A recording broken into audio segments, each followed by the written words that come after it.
I've been thinking a lot about this idea of losing motivation recently because I feel like my motivation for learning Chinese has dipped a bit recently. And this is a feeling that I'm constantly cycling in and out of. And I think it's a feeling that we all go through, whether it's with language learning or any other pursuit. But for whatever reason, every time I feel unmotivated, it's almost as if I'm seeing it for the first time and I get blindsided and I get sucked into this vicious cycle of self-blame and feeling like I'm not doing enough and feeling like I'm not good enough. And my default setting is just to put my head down and just to forge forward. Probably partly influenced by this hustle culture that is prevalent online and that I was heavily subscribed to for a long time. And so when I feel unmotivated, I'm inclined to pull out my phone and distract myself with some social media or, put on a motivational clip to boost my levels and just get back on the horse and grind on. And to be honest, I think this approach has its merits. I think there's a time and place for it, but it always feels so temporary, the effects. I used to watch a lot of motivational videos in the past, and I always used to view motivation as this lofty goal of success, like waking up each morning just full of passion and excitement to tackle the day. But I don't know anyone like that. I mean, who's 100% motivated constantly all the time anyways? I mean, computers are, robots are, our phones are. They're constantly motivated to turn on and follow our every command, never missing a beat, never late, but they also never burn out. They don't have existential crises at 3 in the morning. And so after a lot of reflecting on this, I think there's a better way that we can approach this. I think there's a different angle at least that we can look at this that doesn't crucify us in the process and is healthier from a mental health standpoint.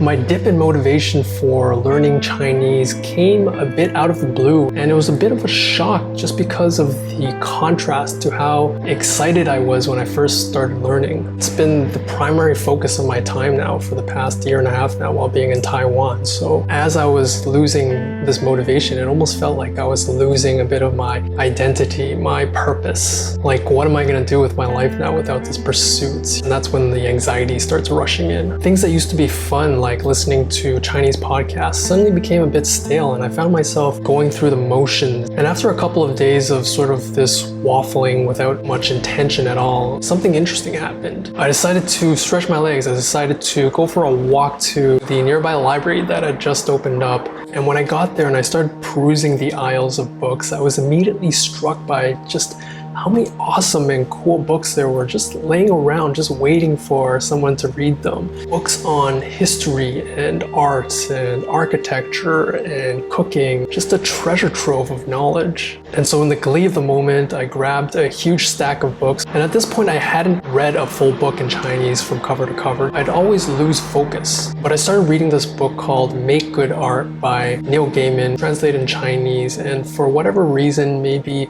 it was the simplicity of the writing or the fact that the book was really short in combination with the giddy state I was in.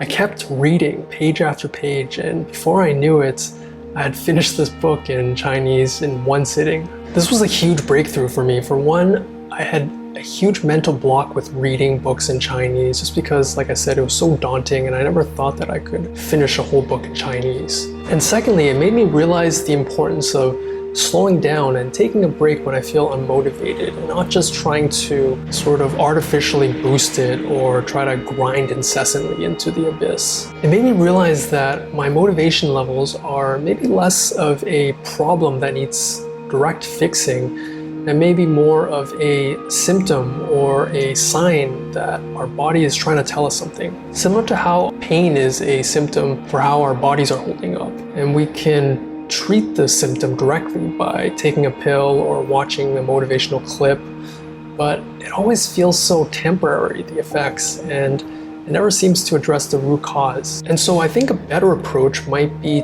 to just take a step back and try to figure out what our bodies are trying to tell us. In my case, my motivation dipping was not because I wasn't interested in learning Chinese anymore, but my way of learning was becoming a little bit boring, and so I just needed to try something new. I was only able to rediscover my passion for learning Chinese because I was able to drop some of those old methods so that something new could develop.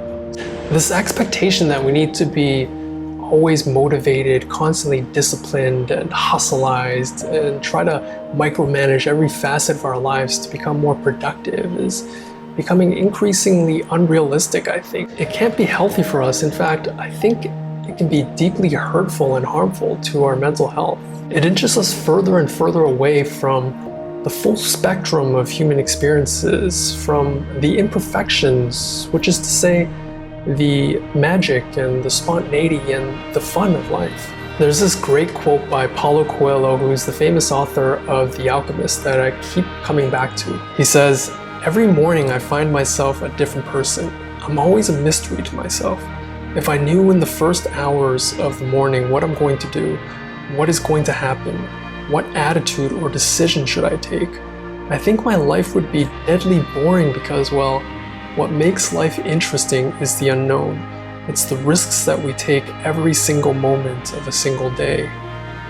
I think having motivation and having discipline and having good habits are all important for having a healthy life. But I think equally important is having the flexibility and the awareness to know when to take a break, when to listen to our bodies, to remind myself that my motivation levels are going to fluctuate. It's going to have ups and downs, and that doesn't reflect on my ability as a person, my value, and it doesn't mean that I'm not doing enough or that I'm not good enough, and that I can give myself space to breathe, because this allows for new ideas, fresh ideas to come in. And this allows for life to surprise us. This is the spice of life that I think I need more reminders of, because it's so easy to lose focus and to be hard on myself, which is why I think I wanted to make this video, to remind myself.